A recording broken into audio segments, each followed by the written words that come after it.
join, it's because you don't even know and understand how to do it.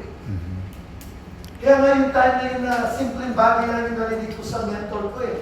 Alan, sabi niya, make sure you build the business.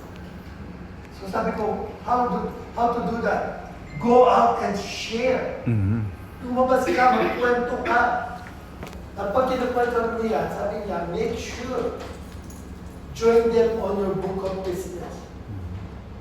Ngayon, I don't mind kung diamond yan or gold, ang importante, lumalaki yung team ko. Kung you're here today, at hindi nyo dinadala at kinakausap yung team ninyo, alam nyo, sad to say, talagang hirap kayong pumatak on your own. Pero kung marami kayo, ang dali ng buhay. Ang dali mag-build ng business kasi marami kayo. Tama? Yes. Pero kung ikaw lang mag-isa, because people probably in your team didn't understand why you doing this. Sit down with them. Ako nga nun eh. Pag yung team ko, tinatawagan ko, lalo na yung potential leaders ko, ang dami ng excuse. Ako hindi. I'm so persistent to them. Hindi, bigyan mo ng time to. You need to sit down. What is 1 year sacrifice? What is 2 years sacrifice? Yung makukuha naman natin is financial freedom and time freedom. Usap tayo. Minsan nga ako pa mag-offer. Pick-upin kita dun sa bahay ninyo. Huwag ka na mag-drive. O kaya kita tayo, sabay na tayo. It's because I want them to understand where I'm coming from. Kasi pag naiintindihan nila, bakit ko ginagawa to, makikita ko dun sa tao, naku, mas value pa siya sa akin. Totoo yun. In a good way, ha? Baka naman, grabe sila mag-build.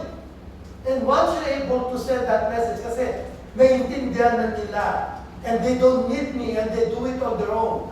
Finally, yung aking message was so clear to them. Ginagawa nila yung business at gusto lang mabago yung buhay nila, not because of me, because they fully understood why they're doing the business. Gusto nila mabago yung buhay. So they don't need to wait for somebody else to build the business. Etong tao to, you just need to be thankful to your sponsor, kasi dinala kayo dito, but at the end of the day, you roll up your sleeve. Ganito pala yan, ha?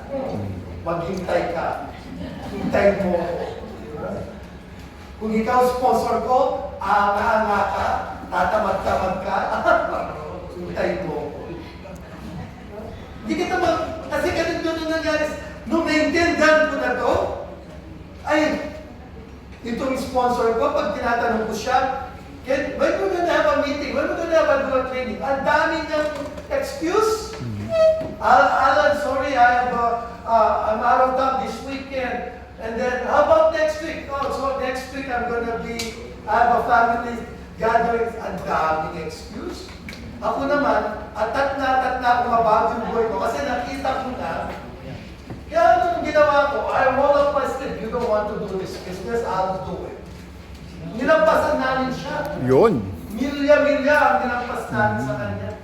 And just pag nakikita ko siya, I just want to say, hey, I'm grateful, pinakilala mo ako sa industry na to, sa kumpanya to. But at the end of the day, it's my business and it's my show. I roll up my sleeve and I started pulling to work. Kasi, imagine you going out, helping people. I have an amazing product that I can help you out. Why not? Kaya lang, alam ko na paano ko i-strategize. Ito, pag nilagay ko dito, kikita ko ganito. At pag tinulungan ko siya, ilalagay ko sa leg nito. Kaya lang, you need to also ask to them, also to do their effort. Hindi kita tutulungan kung nakatiga ka lang dyan sa bahay mo. Lumabas ka din dyan. Diba? Tulungan mo ako. Sige, bibigay. Sa dami ng kakilala ko, pwede kong ibigay sa'yo kung magtutulungan tayo. Magtulungan. Hindi yung tinatawagan kita tapos hindi ka nagre-response. Bahala ka sa buhay mo. Maghahanap ako ng panibagong business partner. I did that. When I started building my team, tinatawagan ko yung mga, alam mo yung kailangan maging executive to. Para mag-diamond executive to, para maging manager to, at mapuposition ako ng royal director. I know how to map my... Kaya alam ko pa paano ko hanapin yun. Yung mga taong kinausap ko, dami na excuse, hindi ka. Hanap ako ng iba. And I have this one business partner.